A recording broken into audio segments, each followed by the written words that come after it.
မင်္ဂလာပါရှင်ပြန်ကြားရေးနှင့်ပြည်သူ့ဆက်ဆံရေးဦးစီးဌာနလူထုအခြေပြုဗဟိုဌာန Community Center တောင်ကြီးမှာအသိပညာပေးတော်ရှိုးများရိုက်ကူးလွှင့်တင်ပေးလျက်ရှိရာဒီကနေ့မှာတော့ကမ္ဘာကလေးအလုပ်သမားစတင်တိုက်ဖြတ်ရေးအထက်အမှတ်ကလေးအလုပ်သမားပပျောက်ရေးအသိပညာပေးတော်ရှိုးရိုက်ကူးထုတ်လွှင့်သွားမှာပဲဖြစ်ပါတယ်ရှင်ကျမကတော့ပြန်ကြားရေးနှင့်ပြည်သူ့ဆက်ဆံရေးဦးစီးဌာနတောင်ကြီးခရိုင်ရုံးမှအငယ်တန်းစီရေးဒေါ်နင်းလဲကြီးပဲဖြစ်ပါတယ်ရှင်ဟုတ်ကဲ့ပါအမရဲ့အမီနဲ့ယာတူးလေးကိုလည်းမိတ်ဆက်ပေးပါအောင်ရှင်ဟုတ်ကဲ့ပါရှင်ကျမကတော့ပြန်ကြားရေးနဲ့ပြည်သူ့ဆက်ဆံရေးဦးစီးဌာနတောင်ကြီးခရိုင်ရုံးမှဦးစီးအရာရှိဒေါက်တာတန်းညွန့်ဖြစ်ပါတယ်ရှင်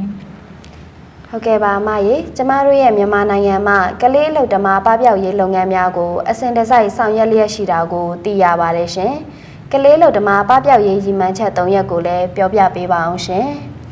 ဟုတ်ကဲ့ပါညီမကလေးအလုပ်သမားဟာကာယကံရှင်တွေတာမကနိုင်ငံအတွက်ရှင်ရဲနှမ်းပါရှော့ချရေးကိုဦးစားပေးလှုပ်ဆောင်ရမှာအမျိုးသားဖွံ့ဖြိုးရေးတိုးတက်မှုကိုအနောက်အရှက်ဖြစ်စေပါတယ်လူစွမ်းအားအရင်းမီဆုံးရှုံးမှုကိုလည်းမြင့်မားစေတယ်ဒါအပြင်ကလေးအလုပ်သမားများဟာပညာရှင်နှဲပါမှုကြောင့်လူစွမ်းအားအရင်းအမြစ်ရှင်ပြိုင်နိုင်မှုကိုအကျိုးသက်ရောက်စေနိုင်ပါတယ်ဒါကြောင့်ကလေးအလုပ်သမားပပျောက်ရေးရည်မှန်းချက်၃ရပ်ကိုရေးဆွဲဆောင်ရွက်လျက်ရှိပါတယ်။ကကြီးမြန်မာနိုင်ငံတွင်ကလေးများအားကလေးအလုပ်သမားအဖြစ်ခိမ့်စေမှုအထူးသဖြင့်အဆိုးဝါးဆုံးပုံစံဖြင့်ခိမ့်စေမှုများရှော့ချနေပါပပျောက်စေရန်နှင့်ခိမ့်စေမှုများအားရှော့နေပပျောက်စေရန်နှင့်ထိရောက်စွာတားရှိကာကွယ်ရန်ခခွေဥပဒေအရအလုပ်လုပ်ပိန်ခွင့်ရှိတဲ့ကလေးအလုပ်သမားများအားဥပဒေနှင့်အညီထိရောက်စွာတားရှိကာကွယ်ပေးရန်ငါငယ်အနေရရှိသောအလုပ်နှင့်လုပ်ငန်းခွင်များမှာလုပ်ကိုင်နေရတဲ့ကလေးအလုပ်သမားများအားဖယ်ရှားပြီးတင့်လျော်ကောင်းမှုတဲ့အလုပ်ကိုင်ရရှိရေးနှင့်အသက်မွေးပညာကျောင်းများတက်ရောက်နိုင်ရေးစီမံလျှော့ရင်ပေးရလို့ပဲဖြစ်ပါတယ်ရှင်ဟုတ်ကဲ့ပါမကလေးအလုပ်သမားဆိုတာဘာကိုဆိုလိုပါသလဲရှင်ကလေးအလုပ်သမားရဲ့အဓိပ္ပာယ်ကိုပြောကြပေးပါအောင်ရှင်ကလေးအလုပ်သမားဆိုတာဥပဒေကခွင့်ပြုထားတဲ့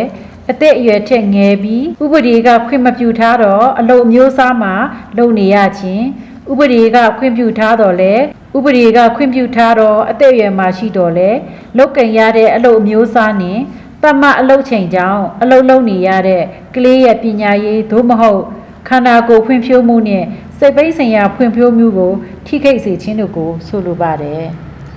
ကလေးအလုပ်သမားရဲ့အသက်အရွယ်အပိုင်းခြားလေးကိုလည်းပြောပြပေးပါအောင်ရှင်ဟုတ်ကဲ့ပါရှင်ကလေးအလုပ်သမားများနဲ့ပတ်သက်ပြီးတော့အသက်14နှစ်ပြည့်ပြီးဆရာဝန်ကအလုပ်လုပ်ရတင်တော်ကြောင်းဆေးထောက်ခံချက်ဖြင့်လုပ်ကိုင်နိုင်ပါတယ်အသက်16နှစ်နဲ့18နှစ်ကြားကလေးများမှာဆရာဝန်ရဲ့ထောက်ခံချက်ရရှိပါကလူကြီးလုပ်သားကဲ့သို့လုပ်ကိုင်ခွင့်ရှိပါတယ်အသက်14နှစ်နဲ့16နှစ်ကြားကလေးအလုပ်သမားများရဲ့တနေ့တာအလုပ်ချိန်ကို4နာရီသာခွင့်ပြုထားပါတယ်ညနေ6နာရီနဲ့နောက်တစ်နေ့နန်းနဲ့6နာရီကြားမှာခိုင်းစေခွင့်မရှိပါဘူးခွင့်ရဲ့အလုပ်ပိတ်ရများကိုလည်းလူကြီးအလုပ်သမားကဲ့သို့ခံစားခွင့်ရှိတယ်လို့ပြဋ္ဌာန်းထားပါတယ်ကလေးအလုပ်သမားနဲ့ပတ်သက်ပြီးတားမြစ်ချက်များကိုလည်းပြောပြပေးပါအောင်ရှင်ကလေးအလုပ်သမားဆိုင်ရာတားမြစ်ချက်တွေကတော့အလုပ်ရုံတွင်မြည်သည့်မိန်းမလူရွယ်သို့မဟုတ်ကလေးကိုမြလေးလံလုံးတစ်ဖြင့်ထိခိုက်နာကျင်စေမဲ့လက္ခဏာရှိတဲ့ဝန်ချိန်ကိုပင့်ရန်တည်ရန်သို့မဟုတ်ရွှေ့ပြောင်းရန်မခိုင်းစေရမြည်သည့်လူရွယ်ကိုမြဘေးအန္တရာယ်ရှိစေသောကျန်းမာရေးကိုထိခိုက်စေသောပညာသင်ကြားနိုင်သည့်အခွင့်အရေးကိုအနောက်ဆက်ဖြစ်စေတဲ့စရိုက်တာနှင့်ဂုဏ်သိက္ခာကိုထိခိုက်စေသောနီလာများဖြင့်အလုတ်ခိတ်စေခြင်းမပြုရအသက်14နှစ်မပြည့်သေးသောမည်သူကိုမဆိုစိန်တစ်ခု၌ဖြစ်စေအလုတ်ဌာနတစ်ခု၌ဖြစ်စေအလုတ်မလုပ်စေရသို့မဟုတ်လုပ်ခွင့်မပြုရစိန်တစ်ခုခု၌ဖြစ်စေအလုတ်ဌာနတစ်ခုခု၌ဖြစ်စေအသက်16နှစ်မပြည့်သေးသူအားတမအလုတ်ချိန်ထက်ကျော်လွန်၍အချိန်ပိုလုပ်ခွင့်မပြုရအသက်14နှစ်ပြည့်ပြီး16နှစ်မပြည့်သေးတဲ့မြည်သူကိုများည6နာရီမှနောက်တနေ့နာနဲ့6နာရီအချိန်တွင်မခိုင်းစေရသို့မဟုတ်လုပ်ခွင့်မပြုရအသက်16နှစ်မပြည့်သေးသောမြည်သည့်အလုပ်သမားများကိုများအန္တရာယ်ရှိသည်ဟုသတ်မှတ်ထားသောလုပ်ငန်းသို့မဟုတ်လုပ်ငန်းခွင်တွင်အလုပ်မလုပ်စေရသို့မဟုတ်လုပ်ခွင့်မပြုရမြည်သည့်မိန်းမသို့မဟုတ်ကလေးကိုများစက်ကရိယာအစိတ်ပိန်းလည်နေစဉ်ထိုအစိတ်ပိန်းကိုတိတ်ချွရန် ဓာတ်ရှိထဲရန်သို့မဟုတ်နေရာတကျရှိအောင်ပြင်ဆင်ရန်သော၎င်းလဲနေတဲ့စက်ကရိယာဤလဲနေသောအစိတ်အပိန်းကြားတွင်အလုတ်လောက်ရန်သော၎င်းခွင့်မပြုရတားမြစ်ချက်များကိုဖောက်ပြမယ်ဆိုရင်ထိရောက်စွာအရေးယူခံရနိုင်ပါတယ်ရှင်ဟုတ်ကဲ့ပါရှင်ကလေးတငယ်အခွင့်အရေးဆိုင်ရာတားမြစ်ချက်များကိုဖောက်ဖျက်ပါကဘလို့ဥပဒေပုံမှန်တွေနဲ့အရေးယူခံနိုင်ရပါသလဲရှင်ဟုတ်ကဲ့ပါရှင်အသက်16နှစ်မပြည့်သေးတဲ့ကလေးသူငယ်ကိုအရက်ဘီယာရောင်းစေတာဒါမှမဟုတ်ခွင့်ပြုတာ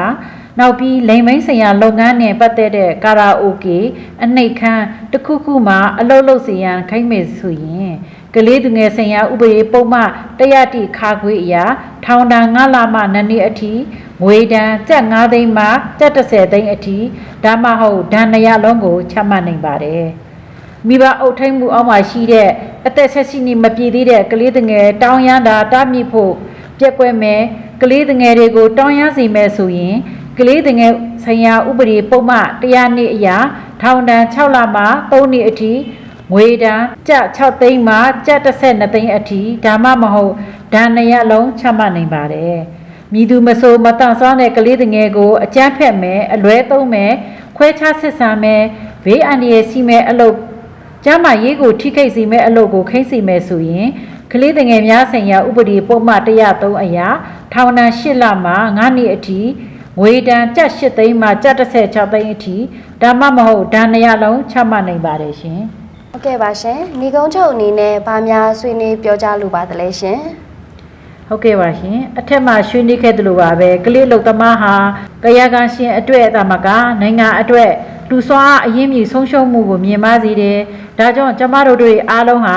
ကလေးအလုပ်သမားပပျောက်ရေးရည်မှန်းချက်3ရပ်ကိုအကောင့်ထဲဖော်ဆောင်ရွက်ဖို့အစိမ်းအောင်မြင့်တင်ဆောင်ရွက်ကြပါစို့လို့ပြောကြားရင်းနဲ့တိုက်တွန်းလိုက်ရပါတယ်ရှင်။ဟုတ်ကဲ့ပါရှင်ဒီကနေ့မှာတော့ကလေးအလုပ်သမားပပျောက်ရေးအသိပညာပေးတော်ရှိုးရိုက်ကူးထုတ်လွှင့်ပေးသွားတာပဲဖြစ်ပါတယ်ရှင်။နောက်ဘက်မှာလည်းဘလို့အကြောင်းအရာများကိုရိုက်ကူးထုတ်လွှင့်သွားမယ်ဆိုတာရှမ်းယူမပေးချယ်ရီမြေပေးနဲ့ community center ပေးတွေမှာစောင့်မျှော်ကြည့်ရှုနိုင်ပါတယ်ရှင်။